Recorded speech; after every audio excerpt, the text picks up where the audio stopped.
चांदनी ने चांद से कहा आ गए हुजूर आ गए कि झूम गाओ बोलो मरहबा आ गए हुजूर आ गए हुजूर आ गए। এবার দেখছে শুধু আঁঠি পড়ছে।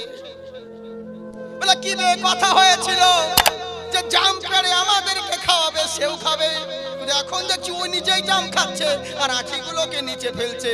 কি করা যায়? তখন এবার হাত তুলে দোয়া করছে, আল্লাহ তুমি একে গাছ থেকে নামিয়ে দাও, একে গাছ থেকে হটিয়ে দাও, একে গাছ থেকে ফেলে দাও। কেন বে? তোরাই তো উঠালি, তোরাই তো চেড়ে চেড়ে উঠালি। নিজের লোককে, নিজের জাতির লোককে ফতোয়া দিয়ে তাড়িয়ে দিলি বলে এদের গাছে উঠা জায়েজ নাই। তোরা এখন চেড়ে চুড়ে উঠালি, এখন কেন বলছি গাছ থেকে নামাতে? এখন বুঝছেলা এখন দেশের পরিস্থিতি বাবা, তোমাদের বিপদ তোমরাই টেনে এনেছো, এরই লেগে এখন ভুগো, কত ভুগবে জানো না?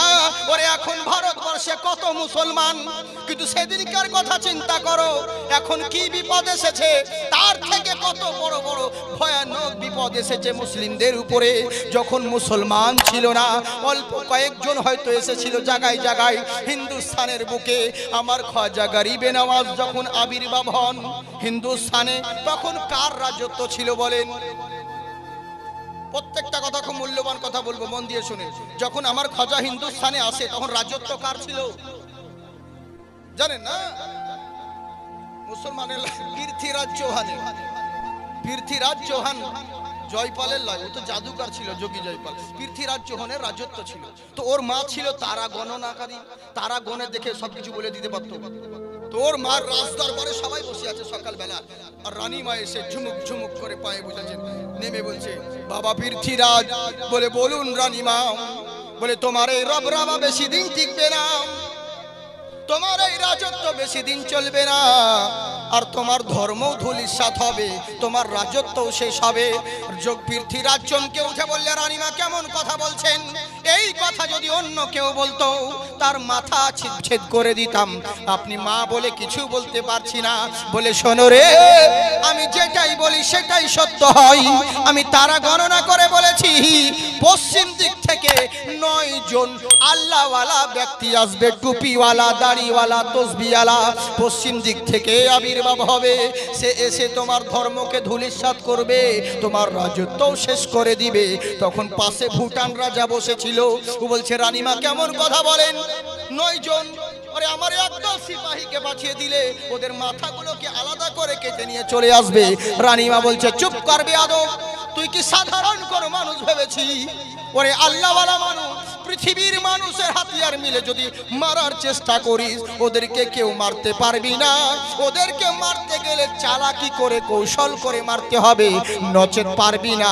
সাধারণ কোনো মোল্লা নয়, সে হলেন একজন বিখ্যাত ওলি আল্লাহ। বলেন সুবহানাল্লাহ। আমার কথা বুঝতে পারছেন তো? বলবো না ছেড়ে দেবো বলেন? সত্যি বলছেন? কারা কারা শুনবেন না হাত উঠান। হ্যাঁ জি, দু একজনও ঝুঁকে পড়ে উঠায়, বুঝতে না পারলে হয় সুবহানাল্লাহ বলতে গিয়ে তুফানাল্লাহ বেরিয়ে যায়, এটা স্বাভাবিক ব্যাপার। তো যাক, আপনারা ভালো করে শুনুন ইনশাআল্লাহ। হাত উঠিয়ে বলেন আল্লাহু আকবার। जी चांदनी ने चांद से कहा आ गए हुजूर आ गए हुजूर आ गए। चांदनी ने चांद से कहा आ गए हुजूर आ गए कि झूम गाओ बोलो मरहबा आ गए हुजूर आ गए हुजूर आ गए। তাই চিন্তা করুন, আমার নবী মুস্তাফার করব থেকে আমার খাজা পিয়া, উনি একাই মদিনা থেকে হিন্দুস্তান গমন করেছিলেন। রানীমা কয়জন বলেছিল? 9 জন আসবে।